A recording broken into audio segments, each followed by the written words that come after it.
All right, good morning. I know folks are kind of making their way in, so we'll give everybody maybe just another half a minute and then get started with some fantastic dialogue about our favorite people in the world, the board. Uh, um, Thank you all for joining. I really appreciate it. I'm Neha Gupta. I'm the CEO for True Office Learning, as somebody who has to deal with a board myself, and somebody who's certainly done that in my past life at various organizations. Very excited to chat with you today about how do we actually talk about the impact, right, that each of us is cumulatively helping make in our organizations in a manner that allows the board and the executives to really stand behind as a firm partner, right, and a supporter of ethics and compliance in the organization. Very, very also happy to be joined by a very esteemed panel and really fun conversations we've had with all the ladies here. So I'd like to actually give them a chance to introduce themselves. If each of you would kindly tell us a little bit about yourself, your company, and then also just, how do you present to the board today? Or are you kind of just supporting an executive committee that does so? Just any context you can give to the audience, that'd be great. Pilar, can we start with you? Sure. Okay, I know, okay, you can hear me? Yes. So I'm Pilar Caballero. I'm with Ryder. We're a Fortune 500 fleet management, transportation, supply chain services company. We have about 40,000 employees. Located mostly in the U.S., but we have operations in Canada, UK, and Mexico. I've been with Ryder for 6 years. I'm Ryder's Chief Compliance Officer. Prior to that, I worked in various industries in biotech, financial services. I started my career as a prosecutor and then was an employment lawyer for much of it, and then I went into compliance. I present to the audit committee of the board every quarter, and then to the entire board once a year. I'm responsible for the compliance function as well as our enterprise risk management and privacy. All right, awesome. Hi, everyone. I'm Sue Delandro from TIAA. TIAA is a full-service financial provider to both institutional investors as well as individual investors. We have roughly 1.2 trillion under management, and I think it's 5 million participants or individual retail clients. I present to the board not as often. Usually it's my boss, the Chief Compliance Officer for the enterprise, who does the reporting, although we do have interactions with the board members. I'm the one who generally reports to the executive committees that go up to the board, so we've got this whole cadence of committees that have to be reported to on our way up to the board committees.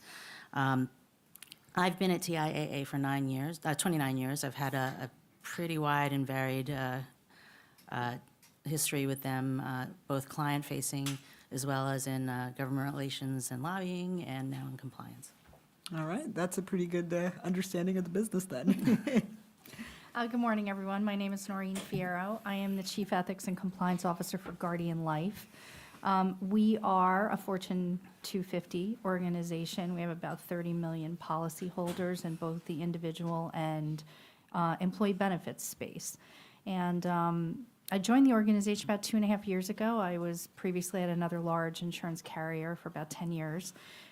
Securities attorney by training. I think, as you're hearing most of us say, we didn't start out our careers in compliance. We just kind of ended up there. But really excited to just talk about this. I think this is really important.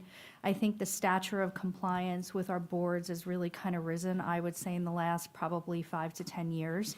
I actually am a matrix report directly to the Audit and Risk Committee of our board, and I meet with them quarterly. I also, similar to Pilar, present to the full board annually on various topics. So look forward to our discussion. Fantastic. So we've a good diversity of perspectives, and I'm the non-lawyer at the table. So I definitely have more of a business perspective, but I've been responsible for ethics and compliance functions at Citigroup and beyond for a couple of years. I'm kind of the adjacent point of view, if you will.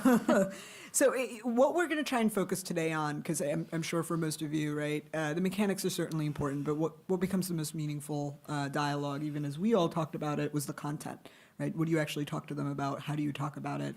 And what is it that you're trying to highlight? And how do you make sure what you're presenting is fairly aligned with other peers or other conversations the board is hearing from the rest of the functional units or business units?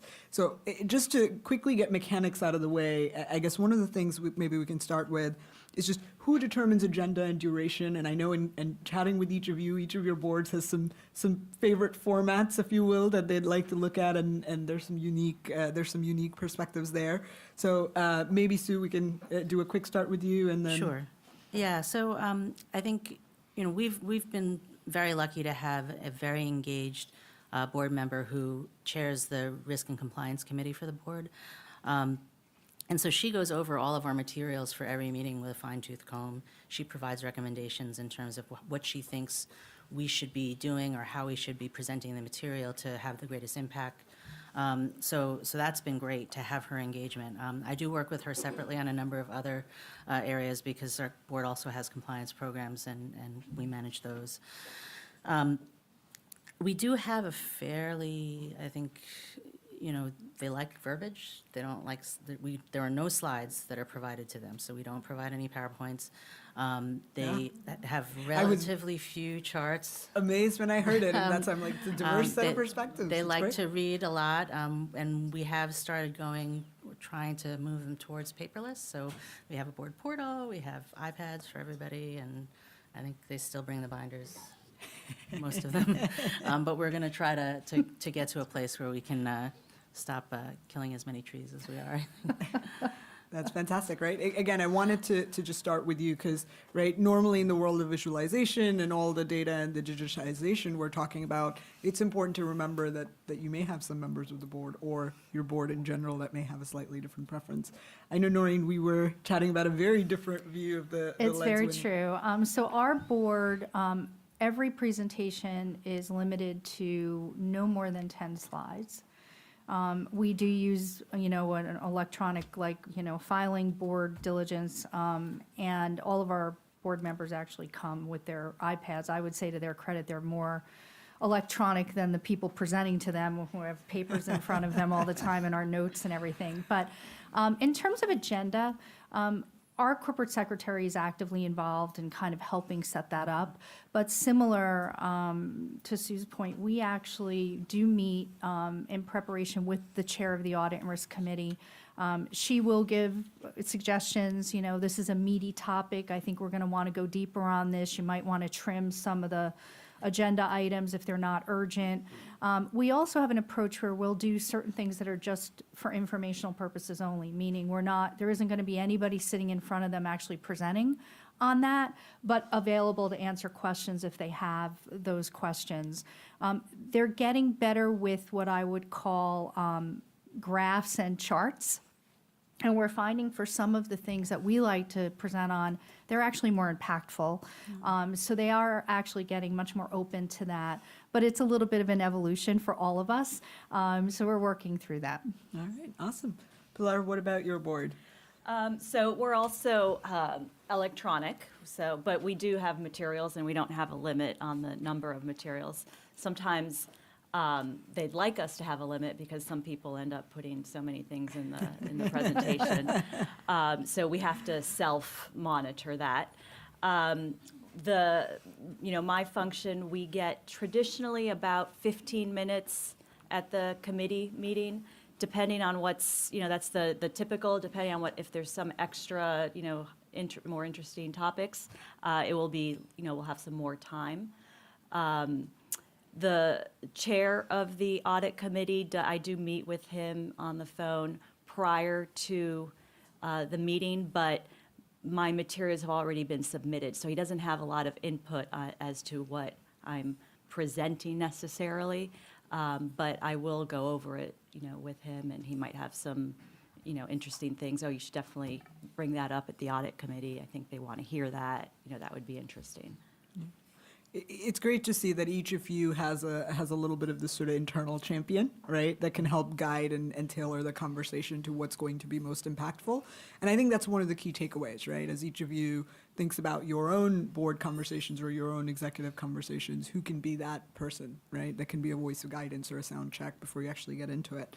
So as we talked a lot about materials and the different formats that your boards are digesting them, I'm going to switch gears to content, right? Because I think that becomes a big part of it.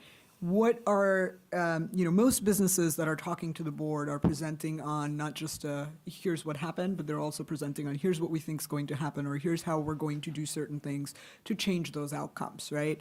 Very often that can be a bit more of a struggling conversation to have in ethics and compliance. So as maybe a round robin, it would be great to hear what KPIs do you present fairly regularly or frequently to the board? What level of engagement do you think it gets? Is it kind of we present this, the board just kind of looks at it and moves on?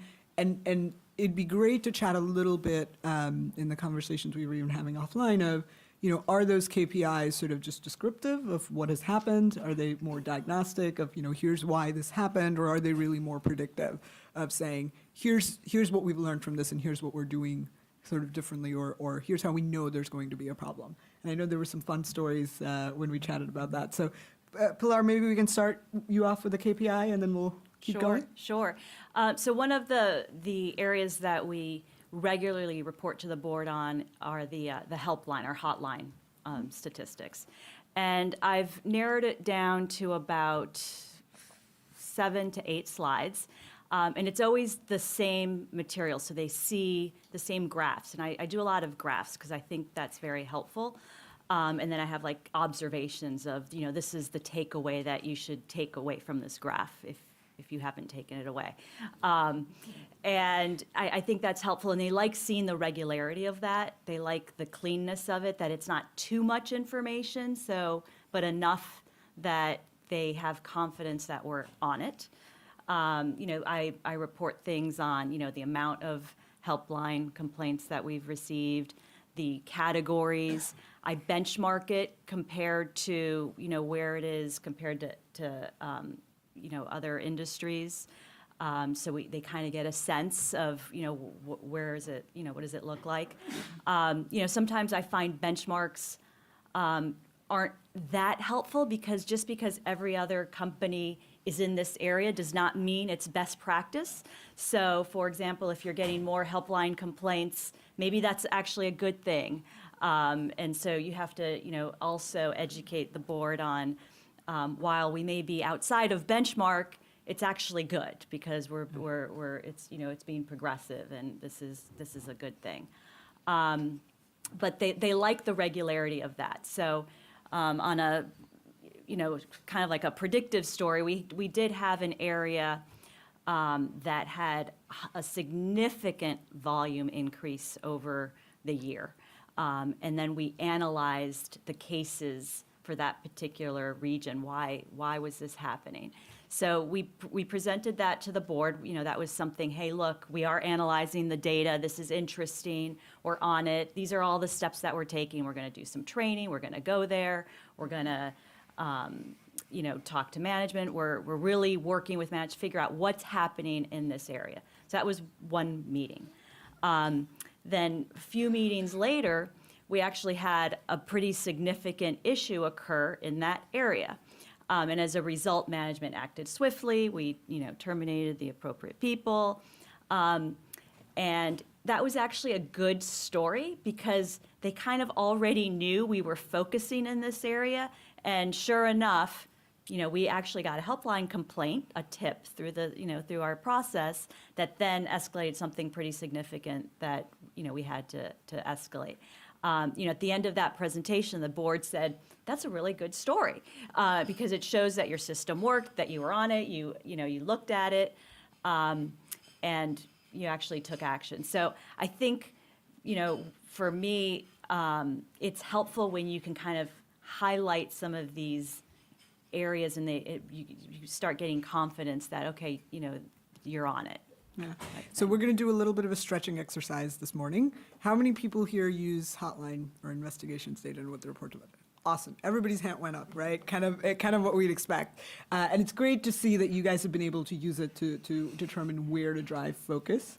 Because, right, the hotline or case management data by itself is actually descriptive data. It's what happened, right? But the fact that you guys went in there and you guys tried to analyze and work with management to say, what's the root cause? What's actually happening? That gave you some diagnostic data on it. And that gave you a chance to say, we need to be on high alert, right? One of the things, I'm a bit of a data geek, so that's the reason for the commentary, but one of the powers of fully predictive models, and I know we'll get there as we keep these conversations going, is that you can figure out and get to the actor before the helpline call happens, right? But it's great to see that at minimum, if you're starting to really use data to your power, you can at least mitigate the response cycle, if you will, very quickly. I know, Noreen, you had a really interesting story in KPI as well, so. Yeah, I mean, I think I'm going to just speak for myself, but when we talk about KPIs, I'm going to guess if every one of us in the room was asked to answer that, it would mean something slightly different to all of us. At my organization, I think we're in a state of just kind of evolution, meaning we have many, many legacy systems.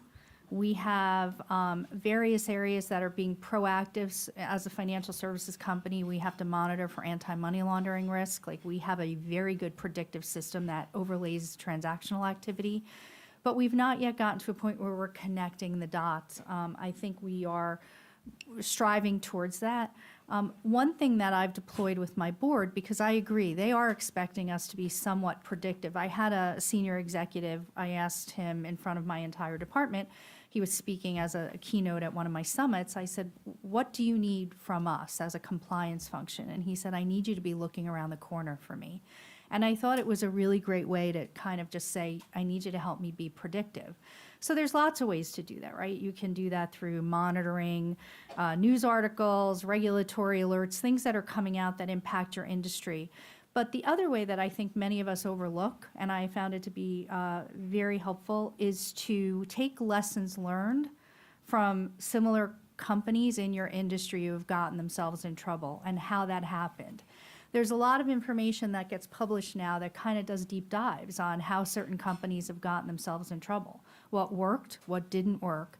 And I have found that when you take those lessons learned and you bring them back to your board and you overlay it with your own processes and you talk to the board about how this same thing potentially could happen at your company, it's amazingly impactful. It gets their attention. Many of them are already asking about it, right? They read the papers just like we do. And they say, could this happen to us? And sometimes the answers aren't always great, right? Sometimes it's, well, we don't think so, but.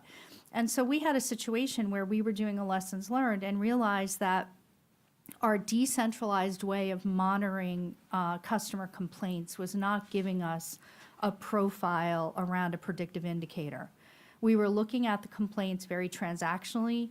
We were looking at them in a divisionally siloed way. We were not kind of connecting the dots across to really look for the potential predictive risk. And so I would just encourage you, if you're not already doing that, it doesn't always have to be internally, right? You can use external data to get the support you need to maybe centralize a function, to buy a system that could help with that. There's nothing more impactful than being able to point to another organization and trying to leverage kind of their lessons learned to make sure you don't get yourself in the same situation. And so, Sue, sorry for making you go last, no, because, okay, how many folks use customer complaints today before we go to Sue? All right, comparatively less hands, right? Again, from a data perspective, the complaint itself is descriptive, right? The fact that you guys do some great root cause analysis on it gets you into the diagnostic territory.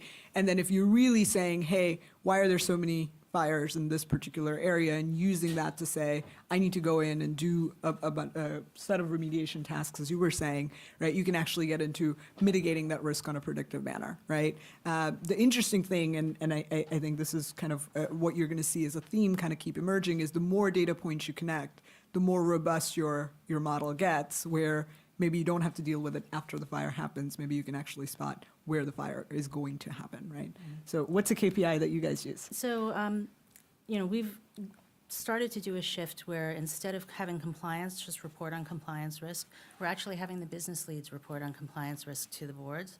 And, we're providing them obviously with information about the state of their compliance programs. So there's not a ton of KPI in that, right? It's more kind of the big outlier events and issues and KRIs. But in the ethics program specifically, we do produce a number of KPIs around, volume, anonymity, right? How anonymous are the allegations, and are they going up or down? Is the same with substantiation. What we've gotten over the last year as part of this kind of very nurturing relationship we have with the Risk and Compliance Committee's chair is she's been working with us on producing a report, somewhat of a dashboard, but also I think ultimately we're looking to get to a score where we're taking the compliance statistics, right?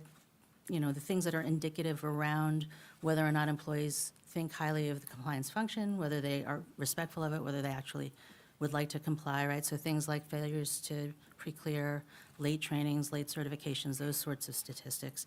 And then we're looking to couple that up with certain data, not the detail, but the themes and root causes around investigations cases, and bringing that into our data warehouse, and then adding in social media, exit interview, customer complaints, as you say, and getting to a point where we can say, look, we're starting to see trends along these lines, and we think that X is going to happen if we let it go. So these are the recommendations we have for management. And that's kind of where we would like to be, end state. So, but we're kind of in the first third of the journey. And I will say that, that work, it sounds great, and it's not as easy as one might expect. We have, I think, 6 different investigations groups in the company. They're all independent of one another, some of them deliberately so. And so they all define stuff differently, right? Like substantial is different. An allegation is defined differently. They have, I think if we took all of the different categories of issue, there's 40 different issue categories. You can't have employees choosing between 40 different issue categories. They're just going to choose whatever's closest, right? So we are working with them on kind of taxonomy refinement for this sort of stuff, deciding on what our definitions are about what's significant and what's not.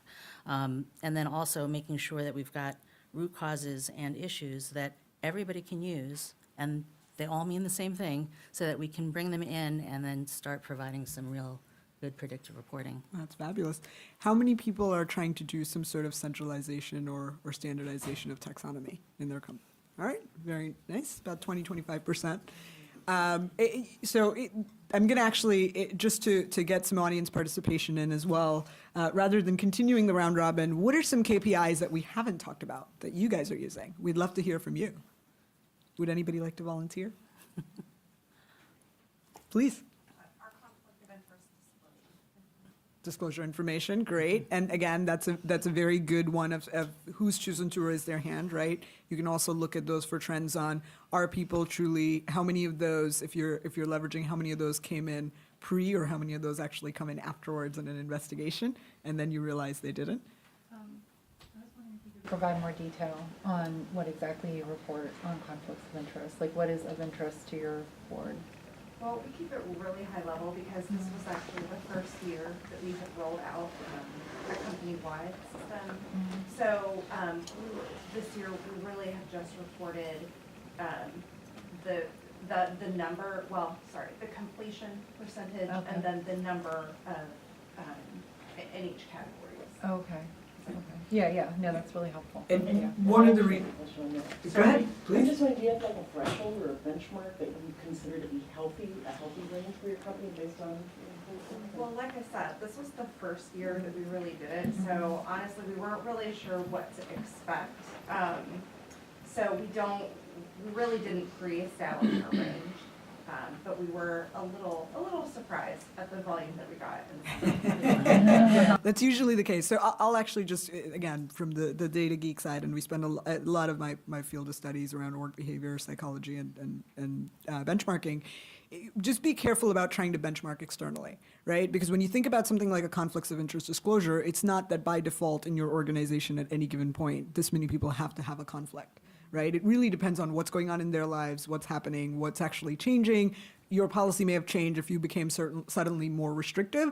That year, you should see more disclosures come through, right? If you are loosening some things, you probably won't see as much. So I caution people that benchmarking can sometimes be overused or abused, especially because going from firm A to firm B, again, your population dynamics are different, your policies are different. You can't really say because firm A gets this many disclosures, we are at this range. And I get the same, I think you guys were mentioning it around investigations data, right? I've seen that story spun both ways, which is we're getting more, so that means our program's working, more people are raising their hand, or the alternate, we're getting less, which is a good thing because people now know what they're doing and they're making less mistakes, right? One of the aspects that's important there is to assess conduct risk, and I know we were all chatting about that, which is what's the people readiness level, right? To help assess how many investigations should you be having. And I guess, I just had a quick question, because we just recently got questions from our audit committee about, the investigations. We've never reported them before. So decentralized system, complete disaster, caused a lot of questions. And then, so I guess my question is, do you report everything to the board? Because some stuff is either not substantiated, or some stuff just maybe shouldn't have been reported, I didn't address this person more yesterday. So how do you prioritize what you put as a true investigation? Great question. I'm Please. happy to try to answer that, because I think it's much more of an art than a science, I would say. I think whenever you're going to start reporting to the board, my recommendation would be to socialize that at the meeting prior to when you're actually going to give them the data, right? Give them kind of, why are we doing this? What are we looking to trend? What's the objective in even looking at this data? I find that helpful, because otherwise, if you just kind of give it to them, it causes a little bit of consternation, right? They're like, are you giving this to me because you're really worried? Does that trigger what we should be worried about? So that's kind of one point. And then I think in terms of kind of what we report, we really try to report kind of the things that they should be worried about. We'll give them the landscape, and similar to, I think, the points that are being made, I will hone them in my speaking points on what I really want them to focus on. And so I try not to kind of overly edit the data, because the data should be reflective of what the data is. But then what I try to do, so that the record creates this holistic view, you're not trying to pick and choose what you tell them, but through my speaking points, I will say to them, I'm going to ask you to focus on this, and here's why. We're seeing more meaningful, substantive complaints come through this channel. We had an uptick in substantiated ethics concerns this quarter on X. And I find that they find that very helpful, so that it helps them parse through what they really have to focus on. Remember, unlike maybe others, I'm limited to 10 slides, so I can't give them a deck of 50 things. So we actually have to be very judicious in what we present. So we use charts a lot, especially for this. But my speaking points are more detailed, and I will focus them on what I really think they should worry about. And I will also say we're seeing a lot of, what we're calling HR-related things that are not, I don't like Noreen's perfume kind of things. We don't, right? I mean, we just get those kind of things. I'm shocked. I'm like, people are using the ethics hotline for this. I don't understand. But on the flip side, you don't want to dissuade people from coming forward for anything, right? So we kind of redirect those things, but I still have to count them in my data because it came through my system. And so we do things like that to try to parse what they really have to focus on. Yeah, I mean, I think similarly, we give them the data, right? And the data has a lot of, there's a lot of noise, right? But one of the things that we have done is we've created risk tolerances, so that to the extent something's going to cause like a certain level of loss, or a certain level of remediation cost, or, some headline risk, right? Those are the things that we actually bring to them in terms of specific incidents.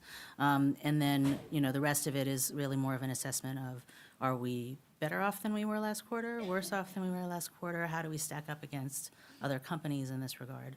And not just necessarily like in the numbers of helpline cases, but really like, are we, when we benchmark our programs against other companies' programs, do they stand up? Do we have,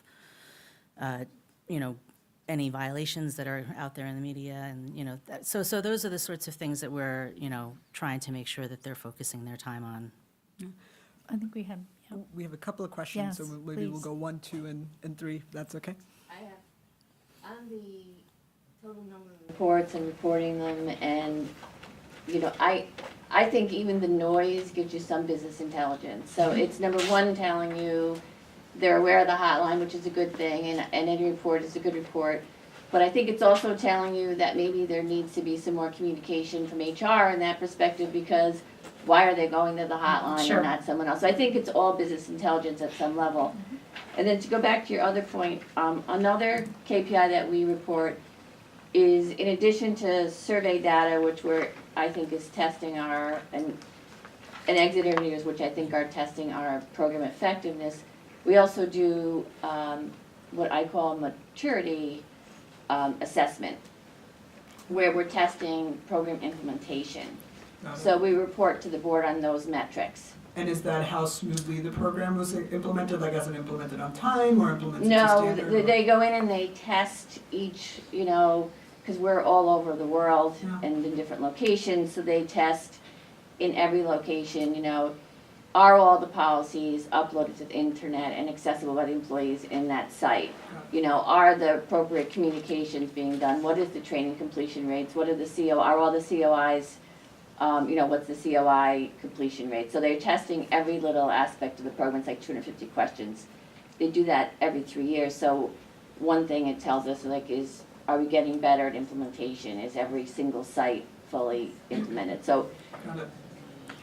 2 quick, just fun fact comments. 1, how many people here use survey or sentiment data? Some sort of a culture survey or compliance survey? All right, pretty good. A fun fact on just empirical evidence around surveys. Most of them are not mandatory, so people self-select. Be careful of response bias. There are people who are either just want to tell you what they think you want to hear, or people who will want to vent. There's a little bit of both, right? Usually between actual survey and then simulation performance, there's usually a 15 to 20% delta. So always interesting to kind of do that. I think the other point you made is really interesting around kind of this idea of maturity curve or process implementation. Is that something that you guys use in your firms as well? Yeah, so it's interesting. When I first got into the role, I thought it was a great opportunity to do this maturity assessment. So I based it on the 7 elements of an effective compliance program. And I was able, I created like a little circle with, quadrants, and kind of rated where I thought we were on the maturity level for each section, and, what were opportunities. It was more of a self-assessment type of, process. I think that was good because it kind of set like a framework or where we are. And also that you're never going to be 100% mature, because it's always the goalpost is going to always change and get farther. And so you're constantly having to improve and make changes. And then recently I used the Ethisphere's survey assessment that, where you can use that to self-assess your program. And I used that, and I actually presented the results of that to the board. And that was somewhat helpful too, because it was somewhat third party, although still a self-assessment, but using, the data from Ethisphere. So I thought that was, they liked that as well. Laura, I think we had Yeah, we have a questions in the couple back of and questions as well. Yeah. And just to the comment about maturity, right? And it's interesting, the reason why I kind of ask the questions, there's always different ways to assess it. And so I kind of say that I think the process from a perspective of access and availability is definitely important, but I kind of look at that as, can somebody get in the building and then did they show up to work? Impact, I think, is another component that's always interesting to assess. I know you had a question, and then we'll keep going. A question and a comment mixed Please. together. Around the hotline reporting. Please. We started off reporting every single matter to our board where we would redact it, and it became good reading for them. And they got very comfortable with it, and of course it would always bubble up anything of, interest or impact, or where we had to change policy, bring that to their attention. Now, we've gone to a RAG rating system where we're rating and we're doing an executive summary in the front, but the board still likes seeing every single matter. And so I'm trying to come up with a way to kind of slowly transition them from wanting to see every single matter from, past practice. Yeah. Are there any ideas around that? We never provide any information on any specific I think matter. everybody's nodding their ever. heads no. Unless it's really significant. And we actually, what might be helpful, we created a protocol of when to escalate certain matters and the time frame. And it's a really high threshold, quite frankly, to get there. It has to be, there's different criteria, materiality and maybe level of person, if it's an officer. So it's very rare, and that will get presented. We'll call the chair of the audit committee and discuss that, and may not even be presented in materials during the audit committee meeting. It kind of depends on the situation. But, we do the aggregate of, these are the types of complaints, how many were substantiated rates, how many were anonymous versus non-anonymous, but that will give the high level, overview of, because then it just gets very salacious, and you can ruin people's reputations I mean, that way. I think that this, It's a different question, yeah. yeah. Yeah, I think if you would kindly connect with the wonderful individual in the front, I think she has some ideas, because it sounds like I they've also been just through want to that. quickly add, because I think this is a really important thing. The more you expose your board and your senior executive team to the specifics of any one allegation or complaint, you set them up for being deposed if there is a lawsuit later on. A lot of times that point is completely missed on them. Well, let me just clear this up. We don't give all the details. We kind of just give them a very high level, redacted, but every matter is shared with the board. So everything from, I don't like Noreen's perfume, to a fraud issue. But again, it is shared with them on a very high level, again, redacted with all the details. So we definitely understand, the facts of, attorney-client privilege and, not setting up folks for depositions and things of that nature. But we're just trying to dial back a little bit of how to present them with 40, 50 matters that we may receive in our hotline for that quarter. We do the same thing where we do provide them with a high-level analytics of various matters, substantiation rates, number of matters that came in, the upticks and whatnot. But I was just trying to see how can we. Yeah.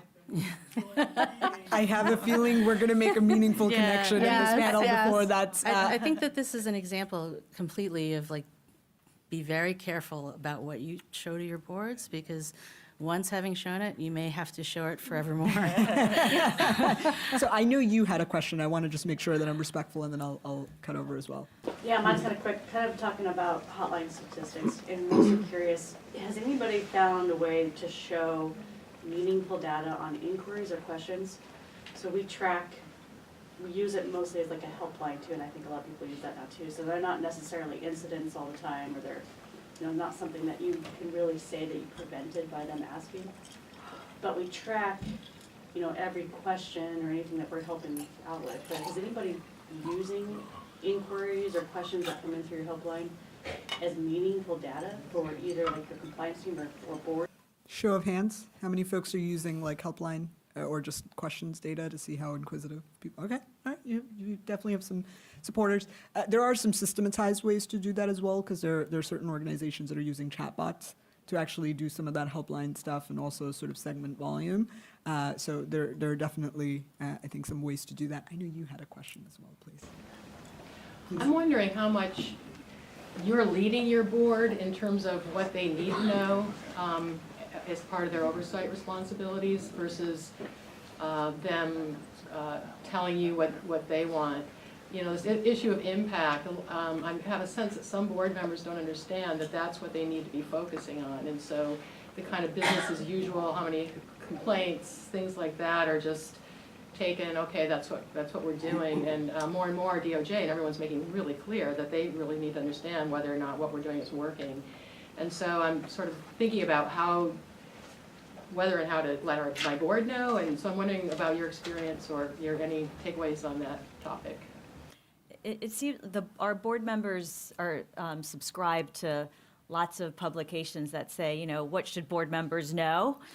What questions should they ask? And that type of, so our board is pretty active, and they ask very, good questions. There will be, depending on what's happening in the media, Me Too. Oh, so how's your company addressing Me Too?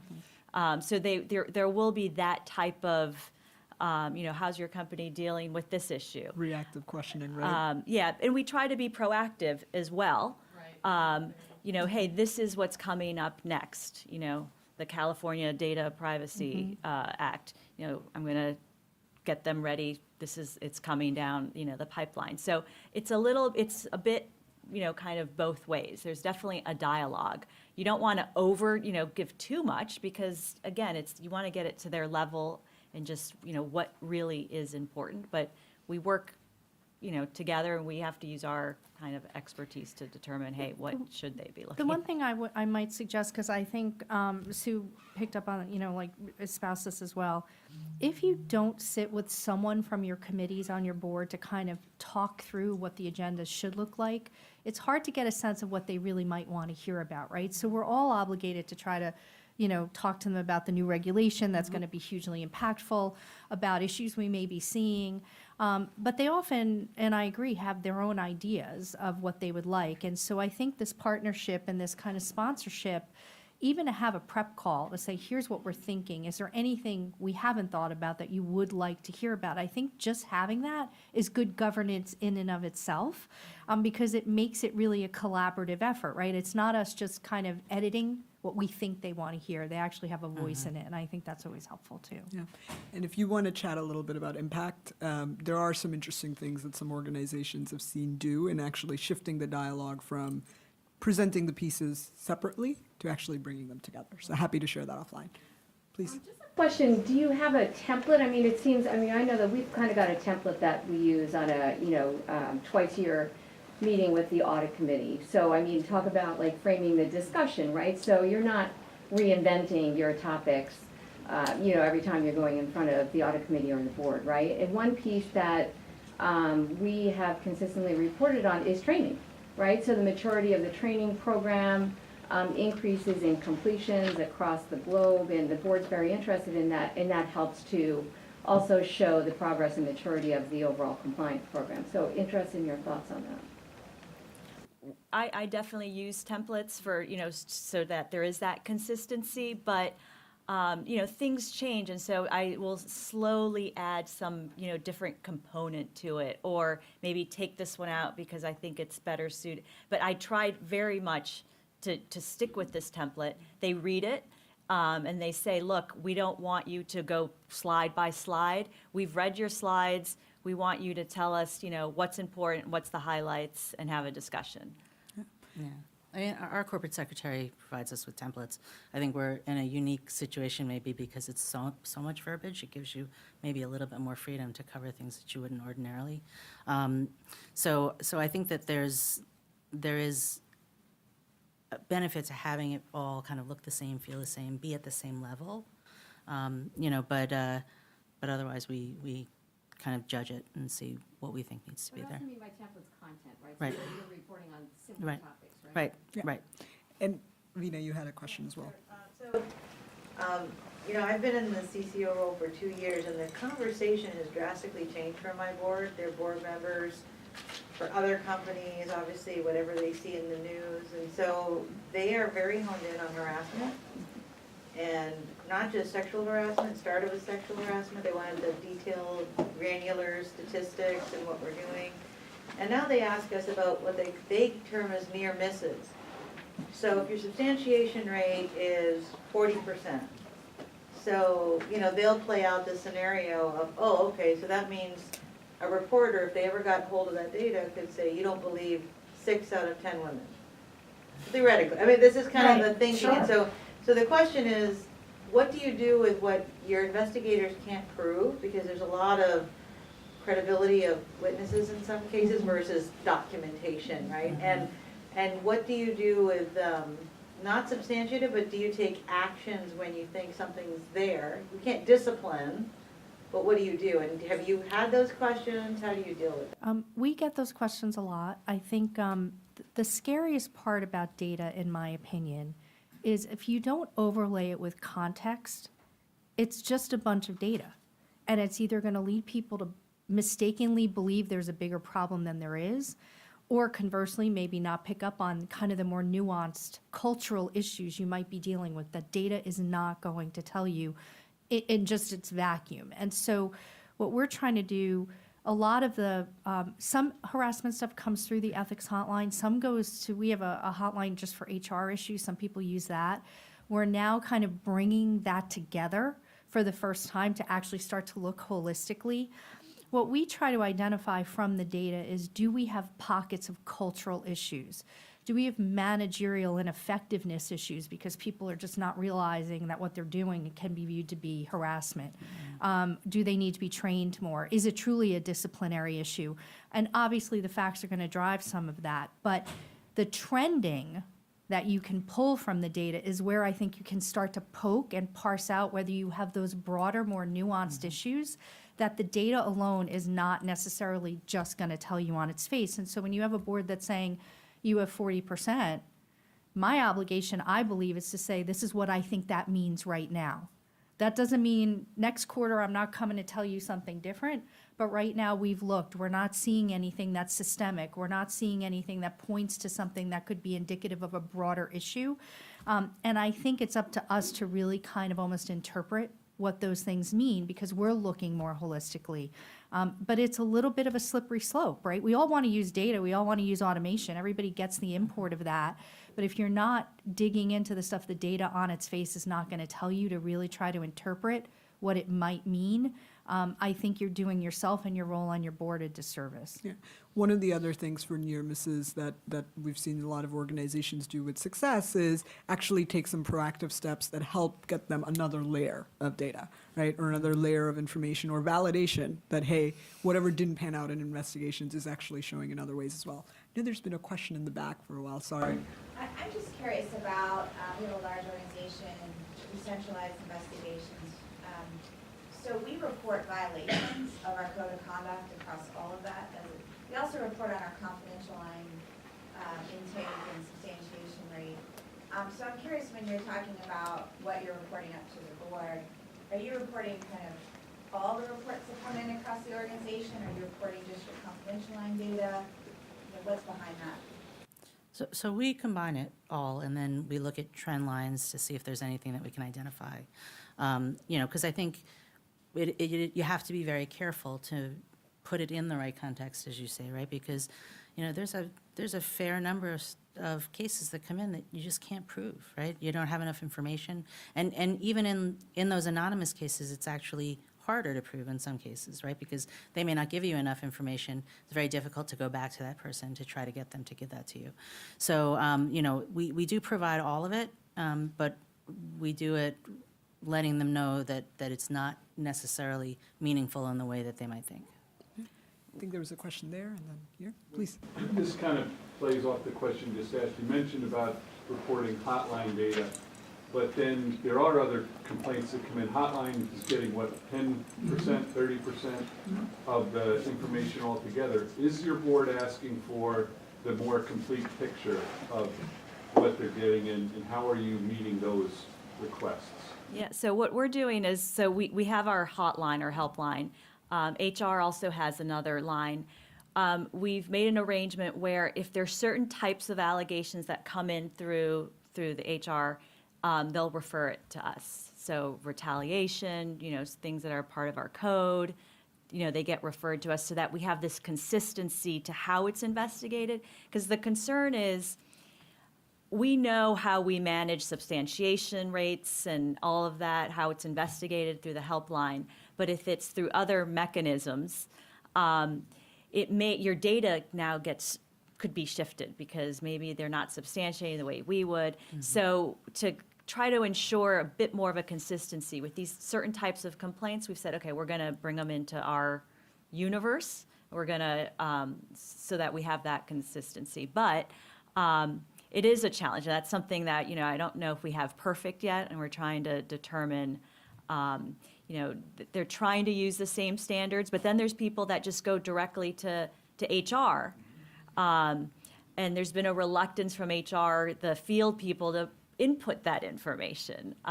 So we're trying to encourage, that as well. It's not mandatory right now, but that's kind of the next step, is including that. But then again, is that now going to dilute my substantiation rates and, kind of throw everything off?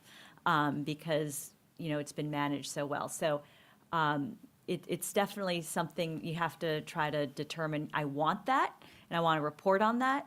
And I need to determine, how do I do that in a way that's not going to skew the effectiveness of the helpline? Because the helpline is also, for Sarbanes-Oxley purpose, you want to show that that's effective.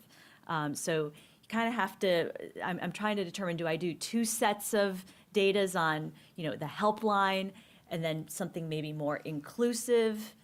I'm struggling right now, actually, with that, trying to determine what's the best approach. With HR in terms of that, they've been willing to partner with you on having HR input that data or have those investigations go over to you? Yeah, so with the formal HR, their kind of, line that they have, yes, very easily. With the field piece, that's where, we have so much work, it's gonna take so much more effort, all, you hear that.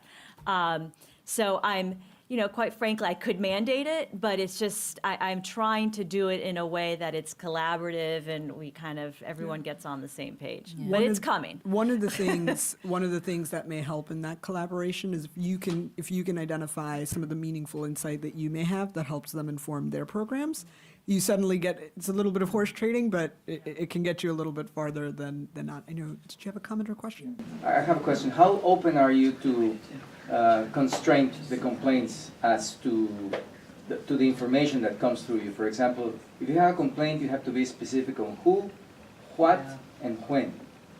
Because otherwise, you're going to get a lot of information that is truly not going to help you a lot, besides being kind of noise. So how open would you be to specifically limit a complaint to answering these questions? It sounds like not much from. Well, I think so we use an automated platform, and it requires certain information to be put in. But there's also an open narrative field, and it's really in the narrative field that helps us the most, because then you know how you need to investigate it. So I'd be somewhat hesitant to completely limit it. I think where we feel we don't get enough information to even take the next step, we will go back. Even if they report anonymously, our system allows us to go back and just ask questions. And people who don't respond, we kind of close that out if we really feel like we can't do anything more with it. We feel like we've tried, we've reached out to get more information, but if the person gets an alert that says there's a question pending for you, if they choose not to answer, there's only so much you can do, because I agree with you. Otherwise, it's a little bit of a wild goose chase, and we just don't have the resources to do that. So Yeah, and I think we do the similar things with our vendor, but we also have requirements to report into management around the different entities that we have, right? So there does have to be more than just, what and who and when. But, that narrative does give us a lot of information about what they've observed and how we can pursue it. And I'm so sorry to do this because I know I see multiple hands in the room. Unfortunately, I do want to be respectful of everybody's time because I know this is a hot topic, right? So I want to try and in the last sort of 2 minutes we have, just kind of summarize some of the key takeaways, right? Format, having a champion, all very important. I think it's great to see that everybody's kind of zoned in on how do we analyze trends, what do you use to analyze trends, right? Make sure that you're kind of looking at that as both what has happened, and then how can you have some tools to get some behavioral insight on what's about to happen, right? Or who's how ready in different parts of your organization. Just as a closing point, and again, everybody feel free to network afterwards to ask questions. Can each of you share one sort of favorite board story or moment so people can kind of take away that you kind of have either as a good learning moment or a really happy memory that you cherish? Maybe, Noreen, we can start with you.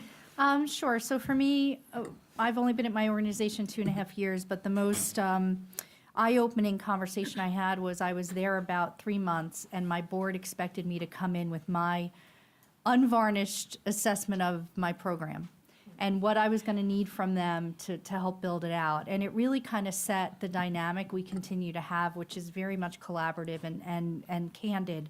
But it was a little scary because, I'm like, how much is too much information? I didn't want to be the doomsayer, but I was a little nervous. Part of me was like thinking, like, can they read the bubble over my head that says, what the hell did I come to this place for? But I'm joking. I mean, it was really a very, it was great. In our role, that's really important to have, I think. So. Fantastic. That's a good tone to set it up on. Sue? Yeah, so, not entirely related to ethics, but related to corruption, we've got a process where the board has to pre-clear all of their political activity. It's pretty invasive. In some states, the board's spouse has to provide us with that information.